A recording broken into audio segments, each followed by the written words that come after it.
ಭಾರತೀಯ ಭಕ್ತಿ ಪರಂಪರೆಯಲ್ಲಿ ಅತ್ಯಂತ ಮಧುರವಾದ ಪ್ರೇಮಕತೆ ಎಂದರೆ ರಾಧಾ ಮತ್ತು ಕೃಷ್ಣ ಅವರ ಪ್ರೀತಿ. ಈ ಪ್ರೀತಿ ಸಾಮಾನ್ಯ ಪ್ರೇಮವಲ್ಲ, ಇದು ಆತ್ಮ ಮತ್ತು ಪರಮಾತ್ಮನ ನಡುವೆ ಇರುವ ದಿವ್ಯ ಸಂಬಂಧದ ಸಂಕೇತವಾಗಿದೆ.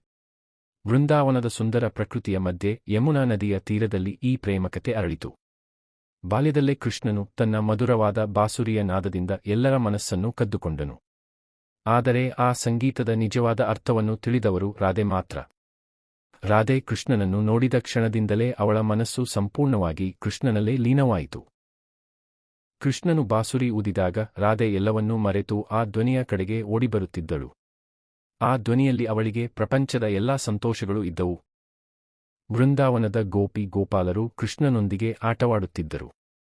ಆದರೆ ರಾಧೆಯ ಪ್ರೀತಿ ಮಾತ್ರ ಎಲ್ಲರಿಗಿಂತ ಭಿನ್ನವಾಗಿತ್ತು.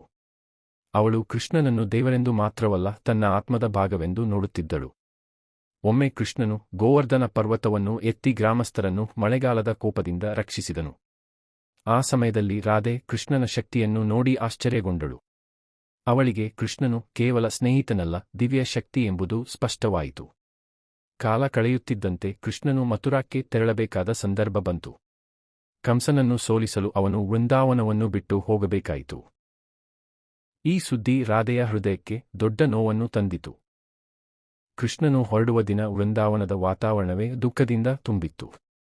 ರಾಧೆ ಕೃಷ್ಣನನ್ನು ನೋಡಿ ಕಣ್ಣೀರಿನಿಂದ ನಿಂತಿದ್ದಳು.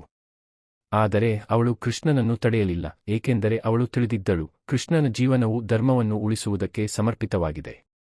ಕೃಷ್ಣನು ಹೊರಟರೂ ರಾಧೆಯ ಪ್ರೀತಿ ಎಂದಿಗೂ ಕಡಿಮೆಯಾಗಲಿಲ್ಲ. ಅವಳು ಸದಾ ಕೃಷ್ಣನನ್ನು ಮನಸ್ಸಿನಲ್ಲಿ ನೆನಪಿಸಿಕೊಂಡು ಬದುಕುತ್ತಿದ್ದಳು. ಅವಳಿಗೆ ಕೃಷ್ಣನ ಜೊತೆ ಇರುವುದಕ್ಕಿಂತ ಕೃಷ್ಣನ ನೆನಪಿನಲ್ಲಿ ಬದುಕುವುದು ದೊಡ್ಡ ಸಂತೋಷವಾಗಿತ್ತು. ಭಕ್ತಿ ಪರಂಪರೆಯಲ್ಲಿ ರಾಧೆಯ ಪ್ರೀತಿ ಅತ್ಯಂತ ಶುದ್ಧವಾದ ಪ್ರೀತಿಯ ಉದಾಹರಣೆಯಾಗಿ ಪರಿಗಣಿಸಲಾಗುತ್ತದೆ. ಅದು ಸ್ವಾರ್ಥವಿಲ್ಲದ ಪ್ರೀತಿ, ಸಂಪೂರ್ಣ ಸಮರ್ಪಣೆ. ಈ ಕಾರಣದಿಂದಲೇ ರಾಧೆ ಮತ್ತು ಕೃಷ್ಣರ ಪ್ರೀತಿ ಇಂದು ಕೂಡ ಜನರ ಹೃದಯಗಳಲ್ಲಿ ಜೀವಂತವಾಗಿದೆ. ಅವರ ಕತೆ ನಮಗೆ ಹೇಳುವ ಪಾಠವೇನೆಂದರೆ, ನಿಜವಾದ ಪ್ರೀತಿ ಎಂದಿಗೂ ದೂರವಾಗುವುದಿಲ್ಲ, ಅದು ಹೃದಯದಲ್ಲಿ ಸದಾ ಜೀವಂತವಾಗಿರುತ್ತದೆ.